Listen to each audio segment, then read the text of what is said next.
Kwiindaba zethu emini nje iBRICS iza kwamkela amalungu amatsha amathandathu ngokusesikweni ngoJanuwari nyaka ozayo.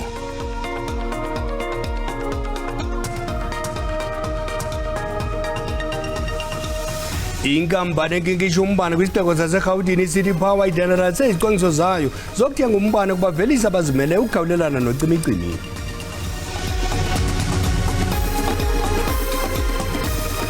Sendikhona ndaphethela kwezasemini nje molweni okapha ekhaya sisamkela nani babukeli bethu kwi-DDT ndikandibazanga mandilibethe liphana. Ifikelele esiphelweni ingquntyela ye-15 yamazwe e-BRICS nayibalule njengebe impumelelo usihlalwane lengquntyela umongameli Cyril Ramaphosa ngethuba ethetha namajelo eendaba ngale ntsasa. Phakathi kwezindululo ezithetyathweyo kule ngquntyela kukwandisa amazwe angamalungu e-BRICS kwamkelwa i-Ethiopia, i-Egypt, i-Iran, i-Argentina, i-Saudi Arabia, i-United Arab Emirates naza kwamkela ngokusesikweni ngoJanuwari unyaka ozayo. Umongameli Cyril Ramaphosa uthi le ngqungquthela ibe sisiqinisekiso sembaluleko yentsebenziswano noqogwano ngokombono omnye phakathi kwalamazwe amahlanu e-BRICS njengentsika kwinzame zokuphucula imo nenkangeleko yehlabathi. We adopted the Johannesburg II Declaration, which reflects key BRICS messages on matters of global economic, financial, and political importance. It demonstrates the shared values and common interests that underlie our mutual beneficial cooperation as the 5 BRICS countries. Kunjalo mongameli uthi beyimbumba ye-BRICS bavumelene ngamqhelomnye ngesindululo sesigaba sokuqala sokuzandisa ngokwamkela amazwe amatsha i-Ethiopia, Iran, Argentina, Saudi Arabia, i-UAE neYiputa. We have decided to invite the Argentine Republic, the Arab Republic of Egypt, the Federal Democratic Republic of Ethiopia, the Islamic Republic of Iran, the Kingdom of Saudi Arabia, and the United Arab Emirates to become full members of BRICS. The membership will take effect from the 1st of January 2024. Le ngqungquthela ikwafikelele kwisindululo sokuyeka idola yaseMelika njengohlobo lwemali esetyenziswa iBRICS yathwalisa uxanduva abaphathiswa bezimali neerhuluneli zebhanki enguvimba beze nezisombululo ngezinye indlela zentlawulo. Ukanti namhlanje iBRICS isindleke iinkokheli eziphuma eAfrika nakwamanye amazwe kwilinge leBRICS lokolula isandla nokubandakanya amazwe asakhasayo kwiingxoxo ezingophuhliso loqoqosho. Today we will be hosting leaders from Africa and the Global South in the BRICS Africa Outreach and the BRICS Plus Dialogue. This is so that we can have an inclusive dialogue on key issues affecting developing economies. Antike ingqungquthela yamazwe eBRICS lonyaka uzayo ayisayi kusindlekwa yiBrazil njengoko bekufanelekile kodwa iza kubanjelwa eRussia. Oku emva kokuba mongameli waseBrazil uLula da Silva evakalise ukuba ngunongekhe elalizwe lisindleke ingqungquthela ye-G20 kunjalo liphinde lisindleke neye-BRICS. Kwiindaba ze-SABC ndingundimphiwe Gift Nongqotho. Inkampani enkinkisha umbane kwisixeko saseRhawutini iCity Power ithe thaca izicwangciso zayo zokongeza amandla ombane nge-90 megawatts kwilinge lokwehlisa lwamvila locimicimi wombane kubahlali besisixeko kunye nakoosomashishini. Umlawuli wentloko weCity Power uChief Laro Mashaba uthi sebechonga abavelisi bombane abazimele abaza kuthenga kubo. Intatheli yethu umbali mthetho isilungiselele ngxelo.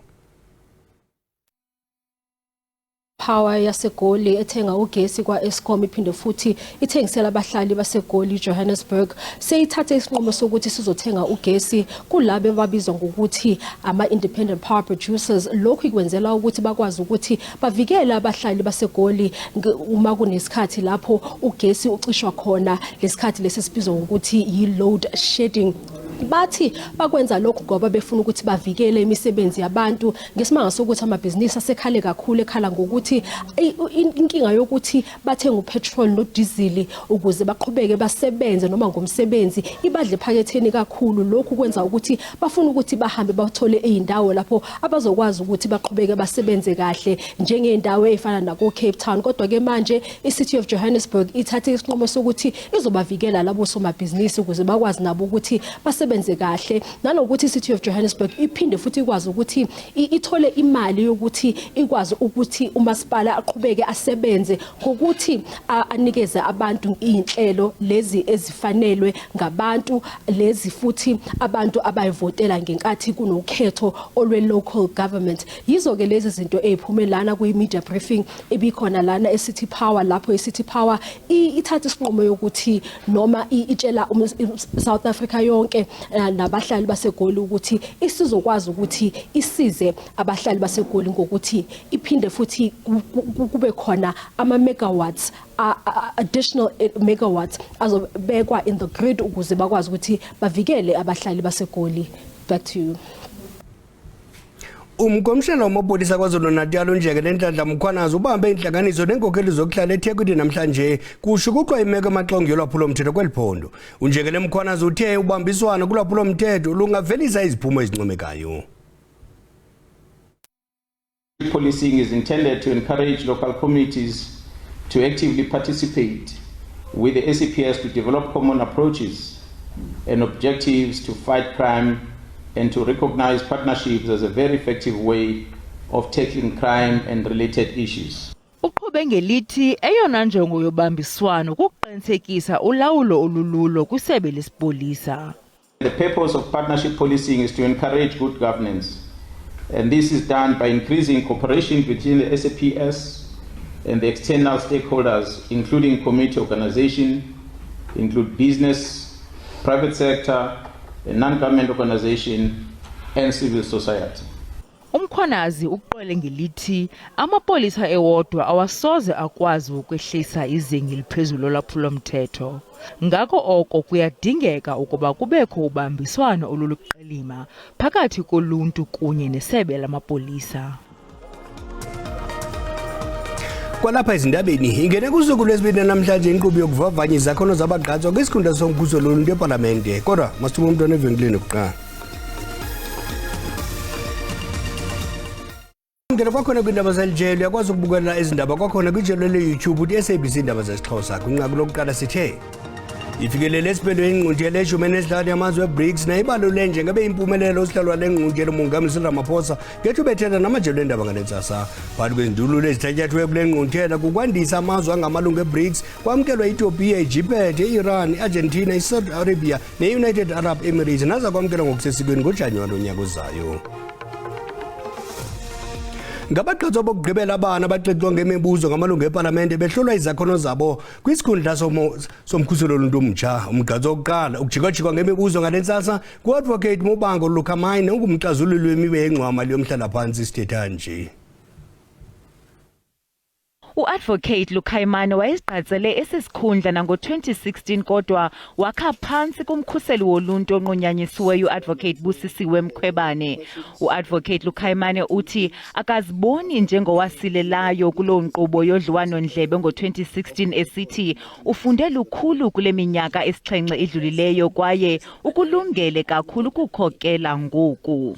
I think that also the challenges that are facing the Office of the Public Protector and the country require at this point someone who has proven experience in all those areas, governance, administration, and someone who has discharged themselves in a public office in a manner that shows integrity and also discipline and an ability to perform and achieve the mandate of an office within the resources that are allocated and also making a difference in an industry and also to people and complainants that visit that office. Abanye abagqatswa baza kujikwa-jikwa ngemibuzo nguJohanna Lidwaba, unjingalwazi Buyitumelo Musinyane nomkhuseli woluntu obambeleyo uAdvocate Kholeka Gcaleka. Bamalunga ne-35,000 abantu abangenawo amanzi okusela eFredendal naseVandersdorp kumasipala waseMatsikama eNtshona Koloni. Kusemva kokuba kuqhutywa inkqubo yokulondolozwa kwamanzi kumjelo oselwe neminyaka elikhulu khona ohambisa amanzi kulo masipala. Kucelwe uncedo olungxamisekileyo kumbutho wesizwe Gift of the Givers njengoko kulindeleke ukuba amanzi afumaneke kwakhona ngempelaveki. Umasipala Matsikama ufumana amanzi kulomjelo wamanzi ovulwa amaxesha athile ukuvumela idolophu yaseFredendal naseVandersdorp ukuba zizalisa amadama azo, kodwa ukophuka kwempompo ngexesha lokuhanjiswa kwamanzi kubangele ukuba amadama abe kwizinga elisezantsi. Uluntu luyabongozwa ukuba lusebenzisa amanzi ngononophelo. I'm sitting on a committee and I've raised it there several times. I have previously when the minister was also raised it. And the answer is you get that it's being done, being looked at. But how long must we look at it and not prioritize it? Ukuhanjiswa kwamanzi kulindeleke kuba kuqalise kwakhona ngempelaveki kude kube ngoko zombini ezidolophu ziza kuba nengxaki yokunqongophala kwamanzi okusela. iGift of the Givers inikezele ngamanzi okusela kwiindawo ezihlelelekileyo. The community are not able to afford bottles of water. We will be distributing to them as well. The schools will be distributing to the children, who will then be taking it back home, and as well as to ensure that the schooling activity is not disrupted for the day or for the week as well. Esisikole sikumantla eFredendal City ukuphazamiseka rhoqo kwemibhobho yeyona nto ibuhlungu kakhulu. Umasipala waseMatsikama ujongene nephulo lokuphucula imibhobho yamanzi nenkqubo yokumpompa exabisa i-49 yezigidi zerandi. Kukho inkxalabo enkulu malunga nenkqubo yokuhanjiswa kwamanzi njengoko umjelo wamanzi umdala kakhulu uphelelwe, ungakwazi ke futhi nokunikezela ngamanzi kuluntu oluhlala lukhula.